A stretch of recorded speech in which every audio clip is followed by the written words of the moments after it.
Bueno, entonces, muchachos, para una mejor interacción, en el día de hoy no sentir que estoy hablando solita, pueden sentir libertad de deshabilitar el micrófono y comunicarse por ahí en el momento en que lo desee. ¿Listo?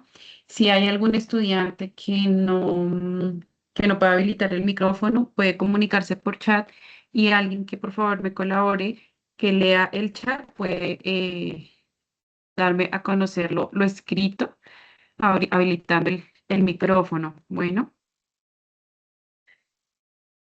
entonces acá me dicen, listo, vamos a iniciar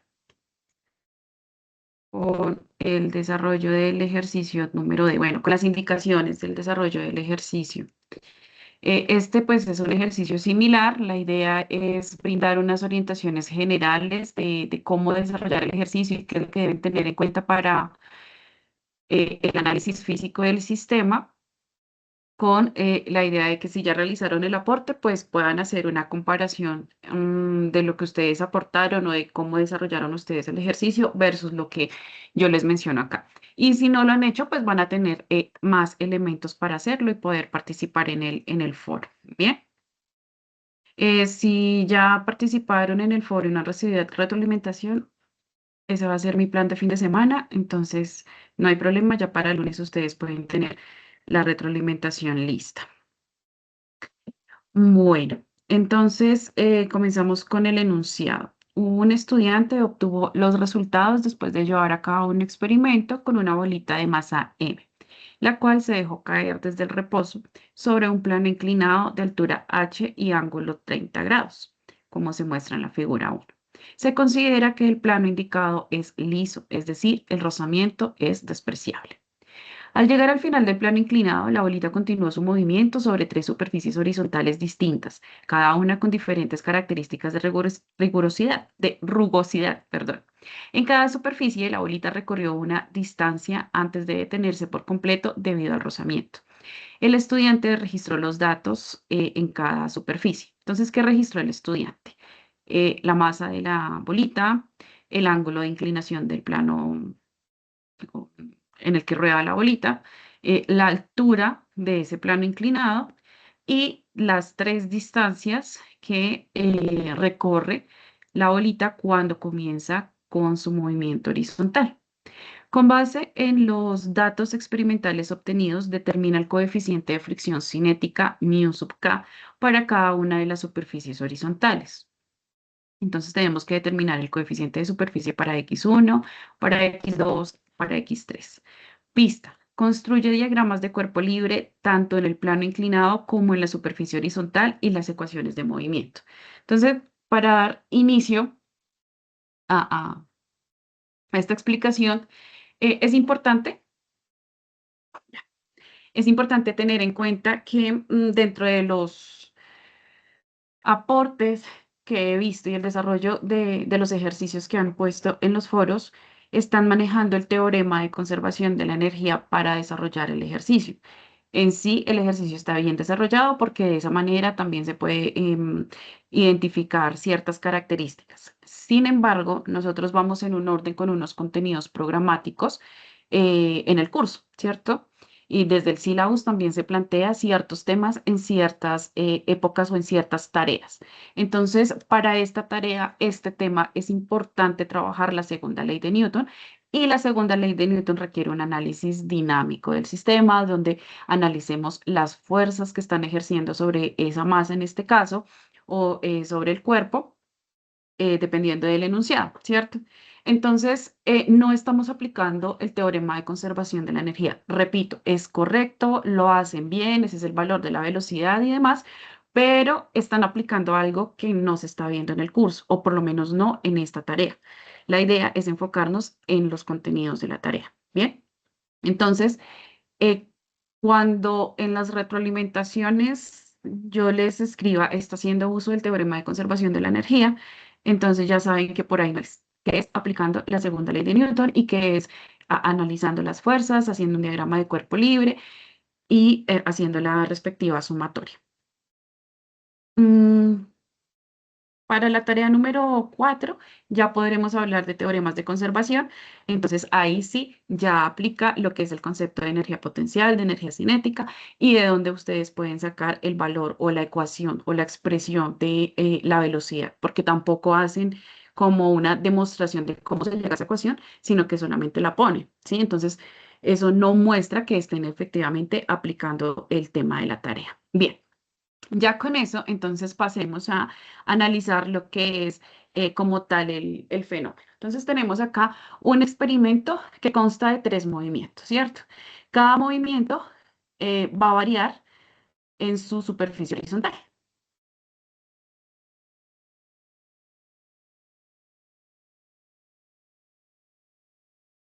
Venga, chicos, porfa. No me quiere coger el...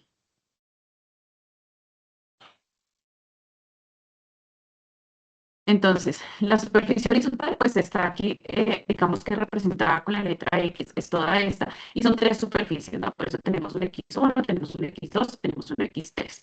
Y aquí, en esta primera parte del movimiento de la bolita, va a ser exactamente igual para las tres. Entonces, esta es la parte uno y esta sería la parte 2. Vamos a dividir nuestro análisis así, en esas dos partes. ¿Qué pasa? La esfera cae en caída libre, como lo dice acá, caer desde el reposo, perdón, no en caída libre, sino desde el reposo. Entonces, como es desde el reposo, ya sabemos que su velocidad inicial es 0 metros. Llega acá y acá llega con una velocidad que la vamos a llamar velocidad 2, que va a ser diferente de 0, ¿cierto? Listo. Después pasa a nuestra parte 2 del movimiento, se desplaza una trayectoria X y llega nuevamente a detenerse. Entonces aquí tiene otra velocidad que la vamos a llamar v sub 3, que es de 0 metros sobre segundo. ¿Listo? ¿De dónde sacamos los valores de la velocidad? El mismo enunciado nos dice.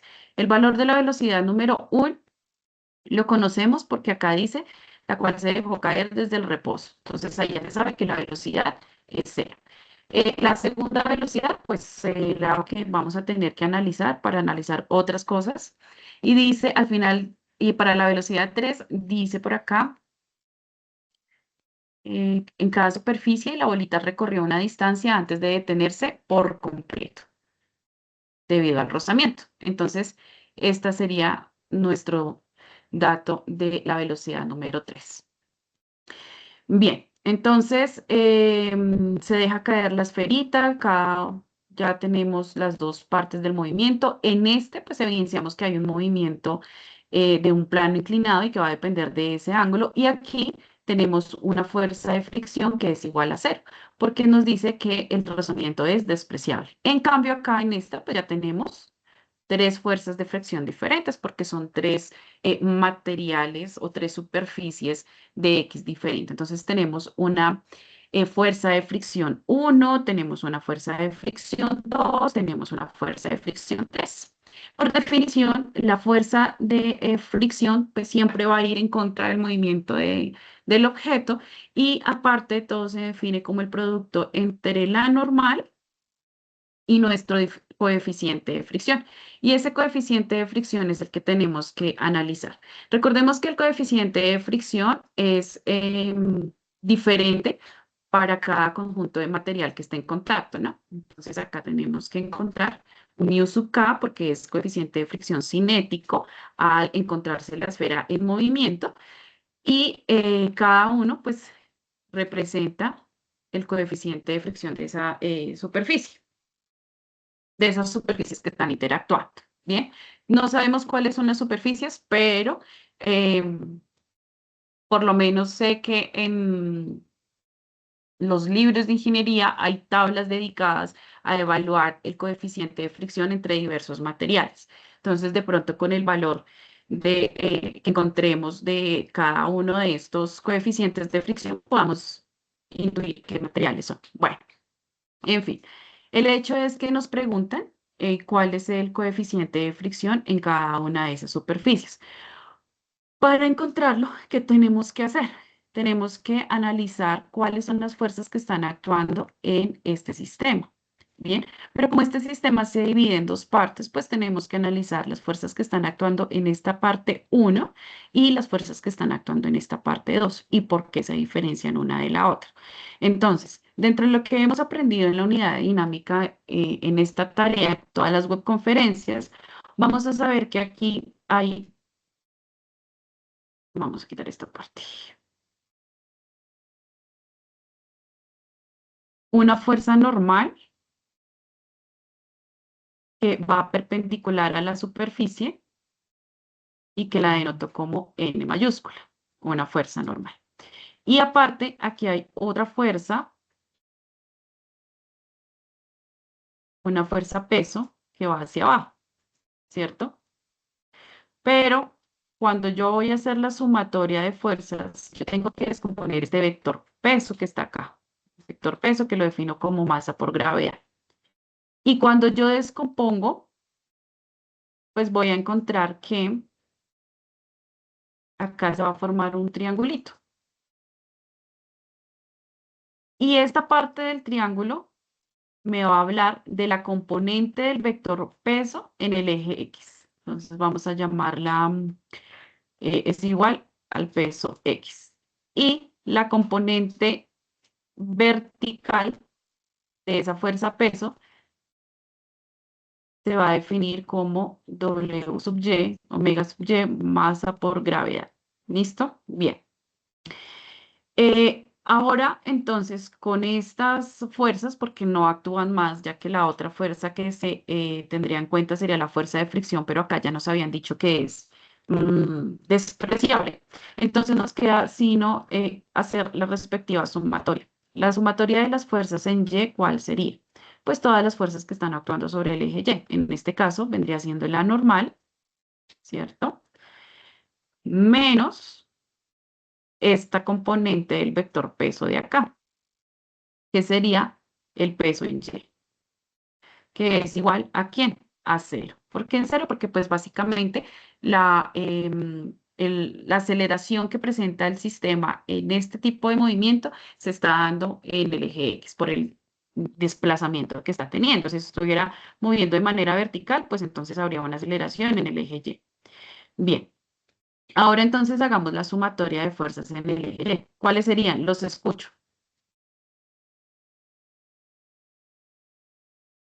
Perdón, en el eje X.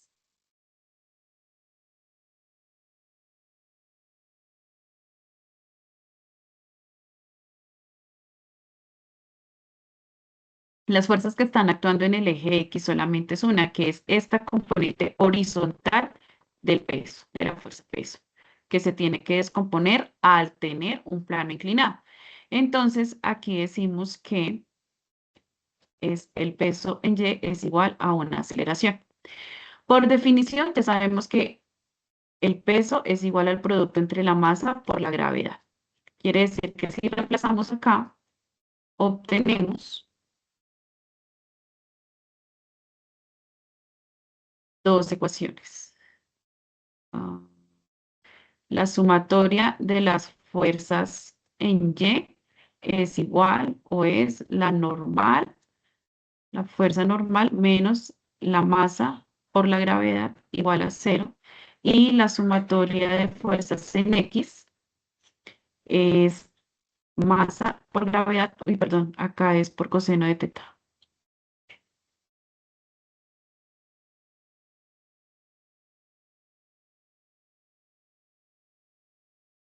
Y acá masa por gravedad por el seno de teta igual a una masa por una aceleración. De esta manera encontramos la sumatoria de fuerzas que ejercen en el movimiento, pero en la parte número uno. Ahora, ¿cuáles serían la sumatoria de fuerzas que estaría ejerciendo en la parte número dos? Y acá ya las cosas cambian, porque primero ya no estamos en un plano inclinado, ¿cierto? Y segundo, ya contamos con otra fuerza, que sería la fuerza de rozamiento. Entonces vamos a asumir que la esfera está acá, en este punto. Y vamos a dibujar las fuerzas. Entonces tenemos, está una superficie, hay una fuerza que está perpendicular a esa superficie, que es la fuerza normal, obviamente la fuerza peso, que es básica para todo aquel objeto que está bajo el campo gravitatorio y opuesta al movimiento. Claramente la esfera se mueve como hacia la derecha, entonces la fuerza de fricción en este caso se está poniendo en movimiento y estaría en el lado negativo de las X. Bien, estas serían las fuerzas que estarían actuando sobre nuestra esfera o nuestra bolita en la parte 2 donde hay una superficie que sí presenta una fricción. Entonces, ¿cuáles serían las ecuaciones de movimiento de acuerdo a la sumatoria de estas fuerzas? Entonces, hagamos la sumatoria de fuerzas en Y y la sumatoria de fuerzas en X.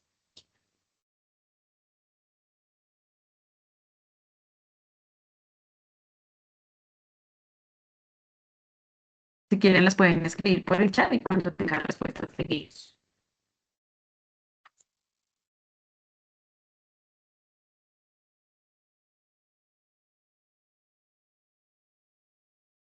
Mm,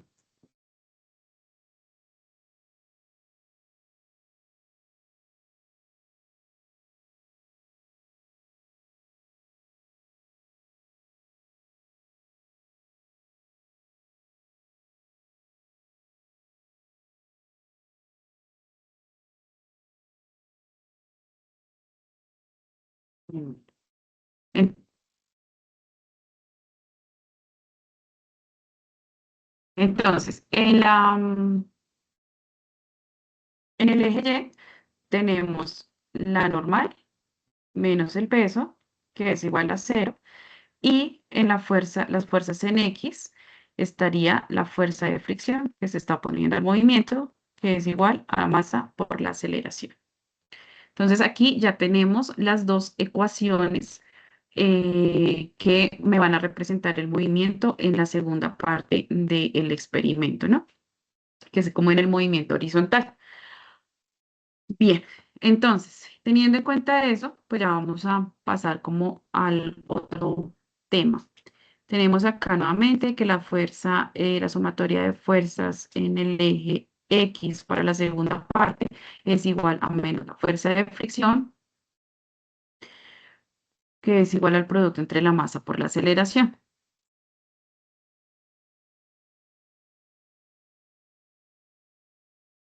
Bien, ahora, sabemos que la fuerza de fricción o la fuerza de rozamiento se define como el producto entre el coeficiente de fricción, en este caso cinético, por la fuerza normal. Entonces lo que hacemos es reemplazar en esta ecuación menos mu sub k por la fuerza normal es igual a la masa por la aceleración.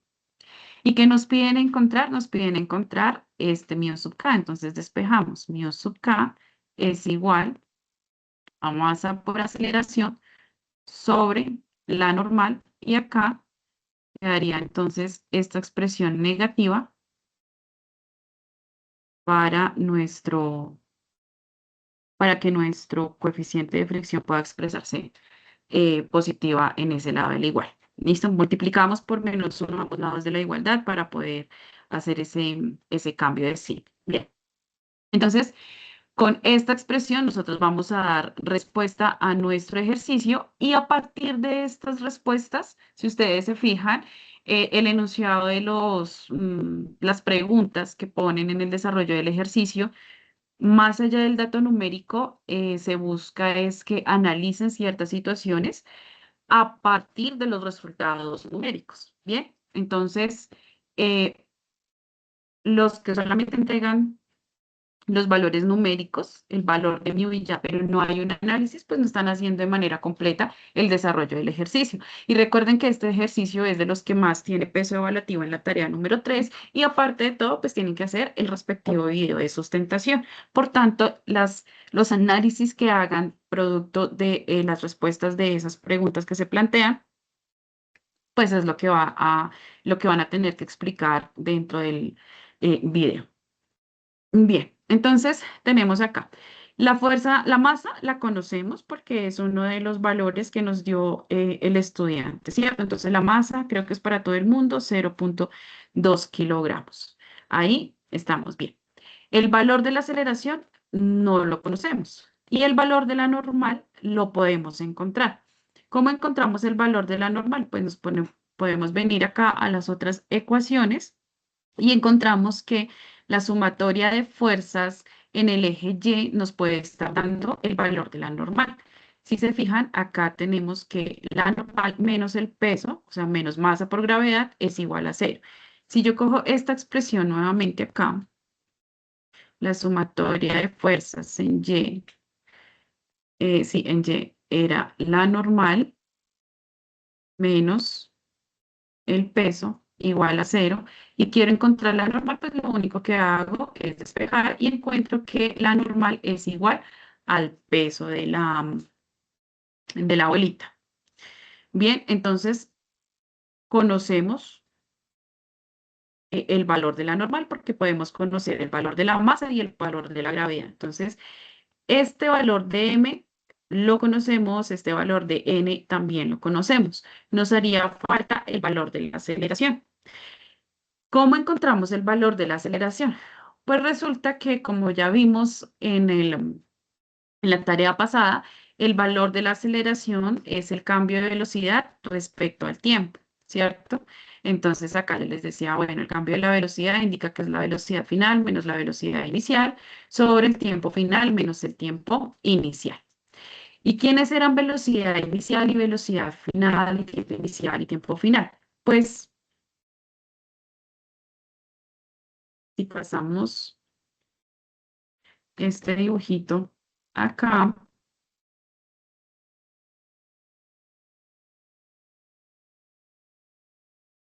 como estamos hablando de nuestra segunda parte del ejercicio, esta sería la parte 2, la parte horizontal de nuestro ejercicio, entonces tenemos que analizar la velocidad que tiene acá, con la que la bolita llega al final del plano inclinado, y la velocidad que tiene acá, que es al finalizar su recorrido. Entonces, al finalizar su recorrido, tenemos que la velocidad final o la velocidad 3 que habíamos mencionado en el inicio de la explicación, la velocidad 3 es igual a 0 metros sobre segundo.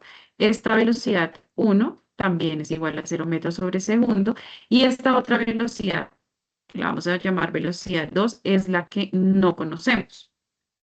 Para nuestra primera parte del ejercicio, cuando el movimiento es inclinado, tenemos que esta velocidad 1 pues sería nuestra velocidad inicial y la velocidad 2 sería nuestra velocidad final. Sin embargo, cuando nosotros vamos a analizar nuestra parte 2 del ejercicio, esta velocidad final pasaría a ser una velocidad inicial y esta velocidad 3 sería mi velocidad final. Entonces, es importante identificar cuáles serían las condiciones iniciales y finales de nuestro sistema dependiendo de la sección del movimiento que vayamos a analizar. Para este caso de la aceleración, como estamos hallando nuestra parte 2, nuestra parte horizontal, la velocidad final sería cero y la velocidad inicial sería la velocidad con la que la esfera llega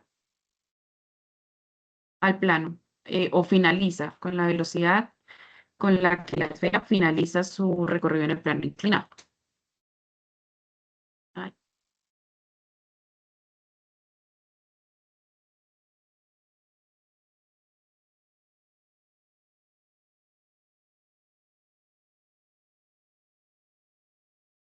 inclinado. Bueno.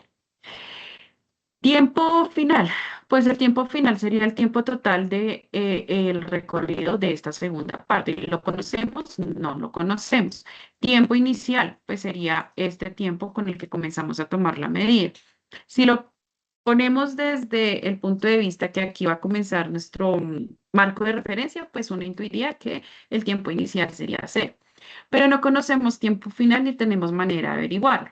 Sin embargo, dentro de la cinemática se manejan otras ecuaciones que me permiten determinar las características de posición, velocidad o aceleración que no dependan del tiempo. ¿Listo? Entonces ustedes buscan por ahí ecuaciones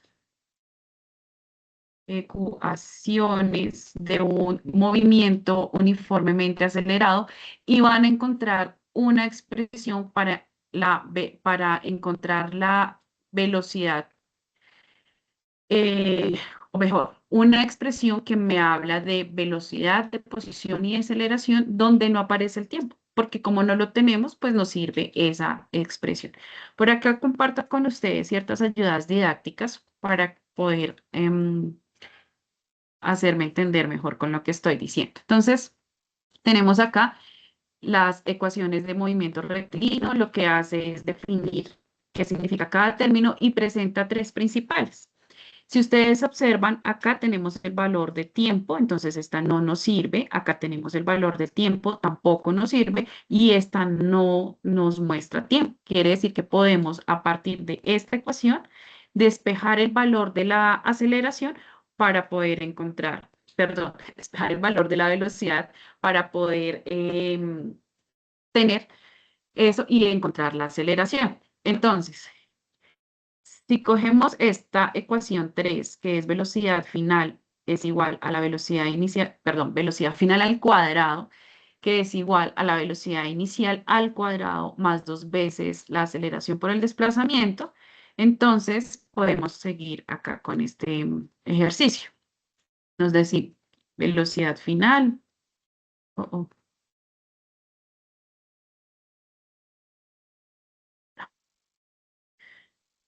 Tenemos acá entonces velocidad final al cuadrado es igual a la velocidad inicial al cuadrado más dos veces la aceleración por el desplazamiento o por x final menos x inicial. También lo podemos poner así.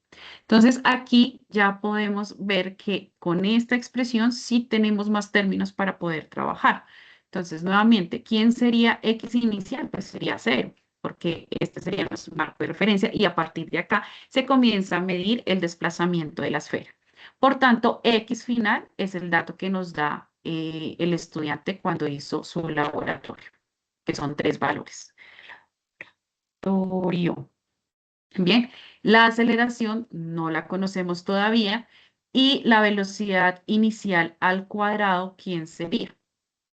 Sería esta velocidad final con la que la esfera termina su plano inclinado. Entonces, este es el valor que nosotros vamos a tener que buscar.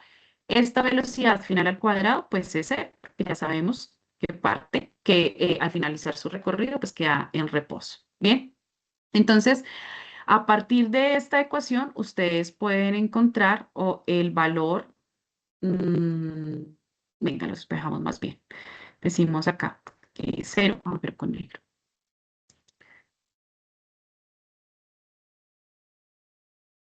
Decimos aquí que 0 es igual a la velocidad inicial al cuadrado más dos veces la aceleración por x final, porque ya sabemos que el x inicial es 0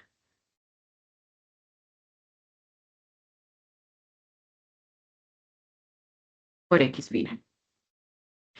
Listo. Entonces, para poder encontrar la aceleración con esta expresión, tenemos que encontrar la velocidad inicial de nuestro plano horizontal. Para conocer esa velocidad inicial de nuestro plano horizontal, pues tenemos que encontrar la velocidad final de nuestro plano inclinado. Entonces, tenemos que devolvernos otro poquito en el desarrollo del ejercicio.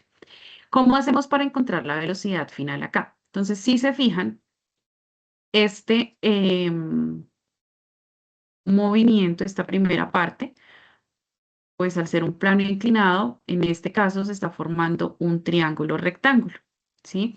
En ese triángulo rectángulo podemos ver que este H está haciendo las veces de cateto opuesto, porque es el que más está alejado de nuestro ángulo de referencia, que en este caso es de 30 grados, y podemos ver que entonces esta parte que está acá inclinada sería nuestra hipotenusa, ¿verdad? Y esta sección horizontal pues sería nuestro cateto adyacente, que es el cateto que está más cercano al ángulo. Entonces, cuando ustedes trabajen con triángulos rectángulos para solucionarlos por medio de ideas trigonométricas, van a encontrar una información de este tipo. Acá manejan seno, coseno y tangente. Y dependiendo de la información que ustedes tengan para desarrollar el ejercicio, para solucionar el triángulo o rectángulo, pues van a tener que hacer uso de determinada identidad trigonométrica, ¿no? Entonces, en este caso, nosotros, ¿qué información tenemos acá? Tenemos la información de nuestro ángulo y de nuestro cateto opuesto y necesitamos encontrar el valor de nuestra hipotenusa. Entonces, si venimos acá, podemos encontrar que la identidad trigonométrica que nos está sirviendo en este caso es una que tenga la hipotenusa para poderla despejar. Por tanto, acá el cateto no nos sirve. Y el otro dato que tenemos, pues, es el cateto opuesto. El cateto adyacente, que es el horizontal en este caso, tampoco lo tenemos, entonces no nos sirve. Conclusión, la expresión que tenemos que utilizar es esta, donde el seno de alfa es igual al cateto opuesto sobre hipotenusa. ¿Nosotros conocemos el seno de alfa? Sí, lo podríamos conocer, porque ya sabemos que en nuestro caso, pues que es un ángulo de 30 grados, podemos hallar el seno de 30 grados. El cateto opuesto también lo conocemos, que es el valor de h dado en el enunciado. Acá está, el valor de h sería 0,8, 0,8 metros, listo. Y tendríamos que despejar el valor de la hipotenusa, que vamos a llamar esa una distancia D. Entonces, manejando los términos del triángulo, tenemos que la hipotenusa va a ser igual al cateto opuesto sobre el seno de 30 o el seno de teta en este caso de nuestro triángulo. Con esta ecuación que está acá, con esta expresión,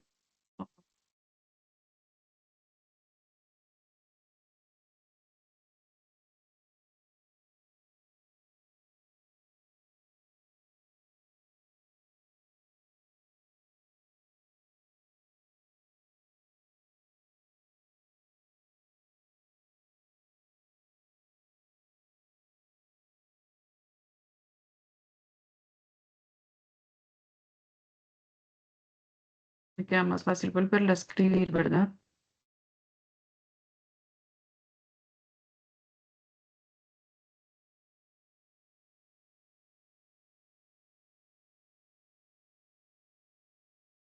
Con esta expresión que está acá, ya lo único que nos queda es reemplazar. Entonces, ¿quién sería hipotenusa? Vamos a llamar a esa hipotenusa una distancia D. Aquí, de aquí a aquí, ese valor de la hipotenusa ahora se va a llamar una distancia D. Listo. Es igual al cateto opuesto, que sería H dentro de los términos de nuestro ejercicio, y el seno de 30. ¿Quién es H? 0,8 creo que habíamos hablado. Listo. ¿Qué toca acá? Pues únicamente reemplazar. Entonces sería como 8 sobre seno de 30. Bueno, de este valor de D, ustedes ya tienen un valor numérico. Ya les arroja un resultado, ¿cierto? Ahora, con ese valor, ustedes pueden encontrar la velocidad final de, de la bolita cuando llega al plano, cuando termina su recorrido en el plano inclinado. Y ese valor de velocidad final, pues lo van a reemplazar acá, donde van a despejar la aceleración. Entonces despejan aquí aceleración, quedaría, ¿cómo quedaría la aceleración? La aceleración sería menos la velocidad velocidad inicial al cuadrado sobre 2 veces la posición final.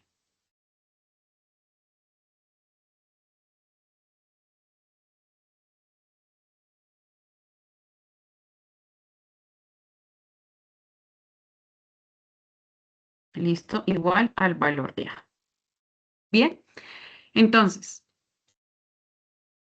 mm, cada superficie va a tener una aceleración diferente y cada superficie pues claramente también va a tener un coeficiente de fricción diferente.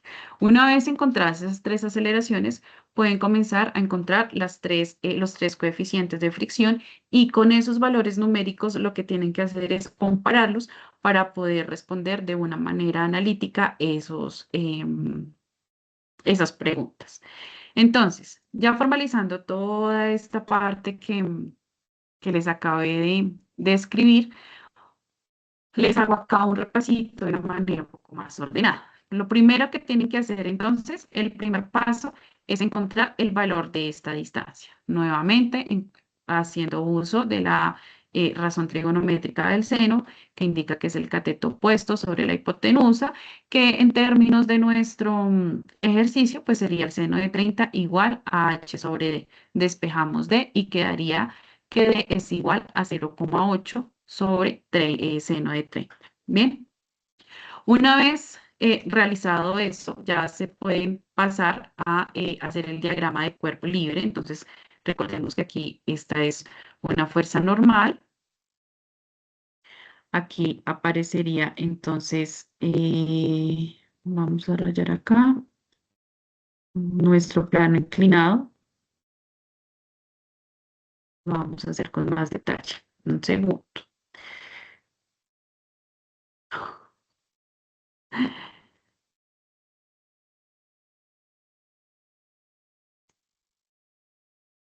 Tenemos acá entonces una fuerza peso. Este vector se lo van a imaginar horizontal totalmente hacia abajo. Espérenme en un segundo. Paciencia con los dibujos de la profe, por favor. Aquí está.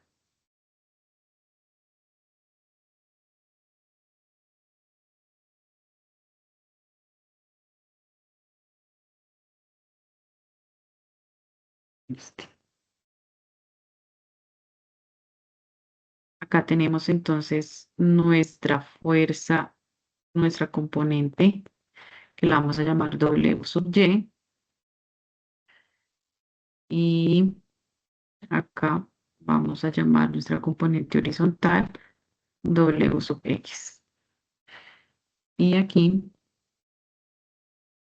vamos a llamar nuestra fuerza normal.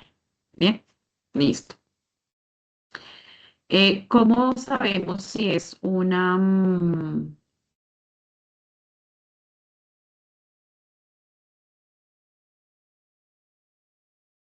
cómo sabemos qué función trigonométrica o qué expresión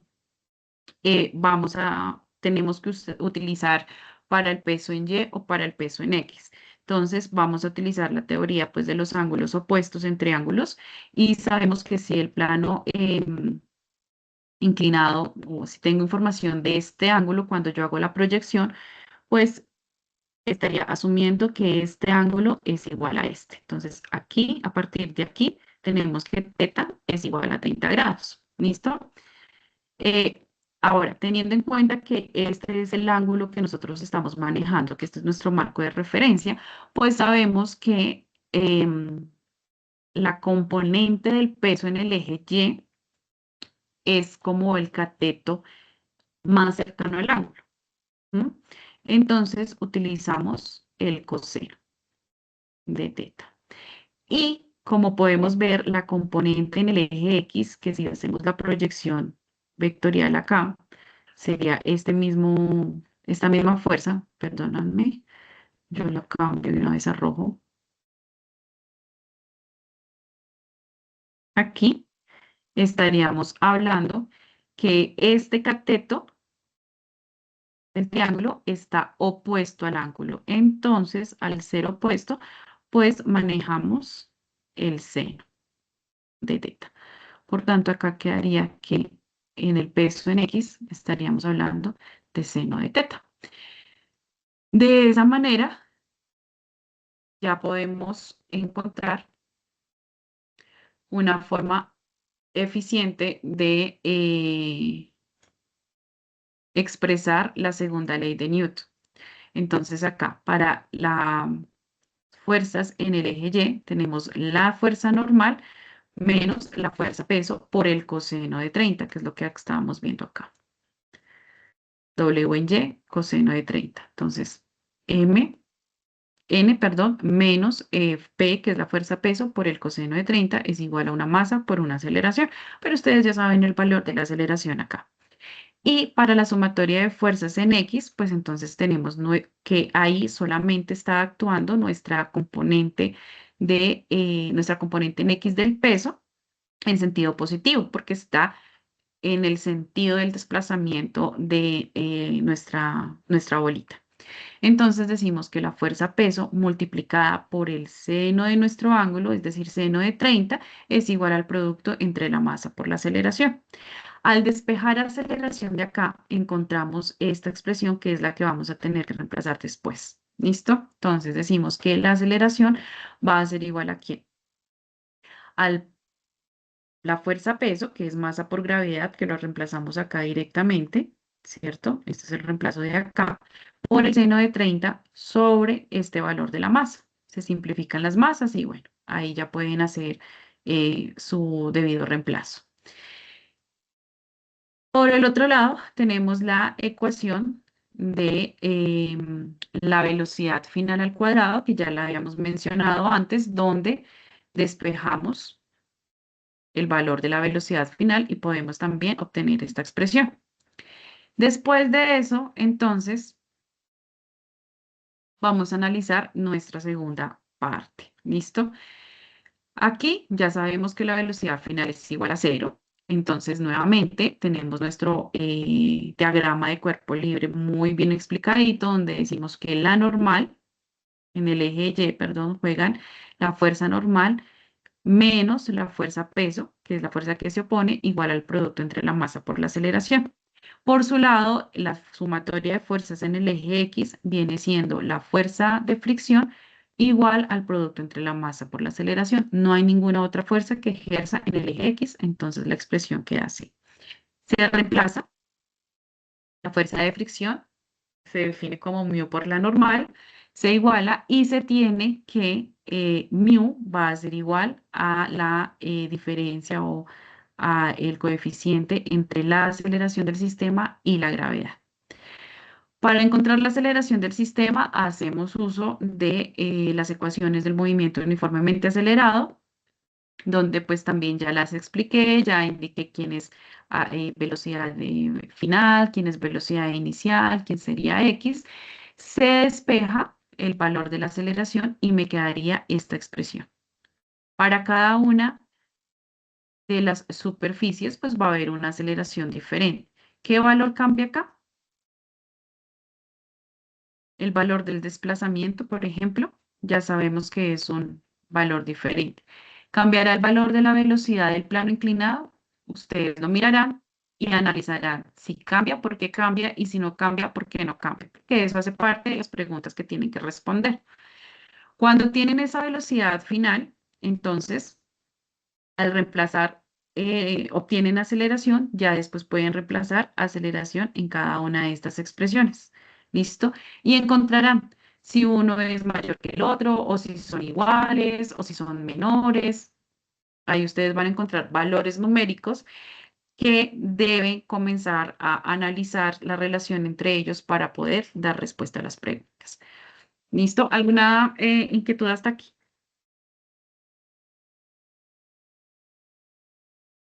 Bien, entonces agradecerles el espacio.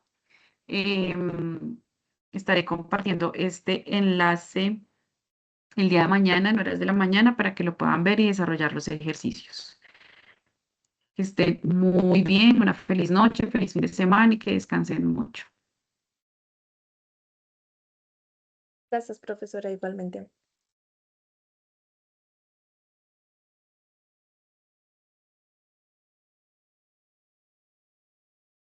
Dale, con gusto.